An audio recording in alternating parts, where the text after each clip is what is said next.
ప్రధాని మోదీ స్పీకర్ ఓం బిర్లాపై AI fake video వ్యవహారంలో 9 మంది కాంగ్రెస్ నేతలకు లోక్సభ సెక్రటేరియట్ సభా హక్కుల ఉల్లంఘన నోటీసులు జారీ చేసింది.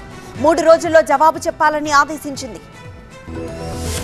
ప్రధాని మోదీ లోక్సభ స్పీకర్ ఓం బిర్లాపై ఏఐ ఫేక్ వీడియో వ్యవహారంలో 9 మంది కాంగ్రెస్ నేతలకు లోక్సభ సెక్రటేరియట్ సభా హక్కుల ఉల్లంఘన నోటీసులు జారీ చేసింది. 3 రోజుల్లో నోటీసులకు సమాధానం చెప్పాలని నోటీసులో పేర్కొన్నారు. కాంగ్రెస్ నేతలు జయరాం రమేష్, పవన్ ఖేరా, సుప్రియా శ్రీనాథ్తో పాటు సంజీవ్ సింగ్ లాంటి నేతలకు లోక్సభ సెక్రటేరియట్ నోటీసులు జారీ చేసింది.